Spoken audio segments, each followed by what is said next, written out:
மக்களே வணக்கம். நான் உங்கள் சிவின். சமீபத்தில் அதாவது டிசம்பர் 21ஆம் தேதி நடைபெற்று முடிந்த எஸ்ஐ தேர்வில் கேட்கப்பட்ட ஒரு சில கேள்வி பகுதிகளை இந்த பகுதியில் பார்ப்போம். ஒரு பக்கம் 4 புனித தலங்கள், இன்னொரு பக்கம் 4 மாநிலத்துடைய பேரை மிஸ் பண்ணி கொடுத்துருந்தாங்க. இந்த 4 புனித தலங்களில் 1 ராமேஸ்வரம், 2 வாரணாசி, 3 புனித பிரான்சிஸ் தேவாலயம், 4 அமிர்தசரஸ்.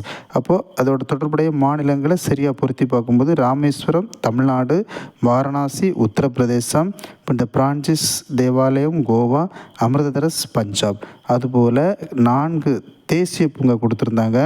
4 தேசிய பூங்காவில் 3 தேசிய பூங்கா சரியாக இருக்கும், 1 மட்டும் தவறாக இருக்கும். அதை கண்டுபிடிச்சி எழுத சொல்லியிருந்தாங்க. அதில் கிருத் தேசிய பூங்கா குஜராத்து, பெரியார் தேசிய பூங்கா கேரளா, கார்பட் தேசிய பூங்கா உத்தரகாண்ட், கன்கா தேசிய பூங்கா ராஜஸ்தான் கொடுத்துருந்தா நான் தவறான பதில். கன்கா தேசிய பூங்கா மத்திய பிரதேசம். இது போன்று நிறைய தகவல்களை தெரிந்து கொள்வதற்கு நம்முடைய சிசை அகாடமி யூடியூப் சேனலை சப்ஸ்கிரைப் பண்ணுங்கள். நன்றி, வணக்கம் மக்களை.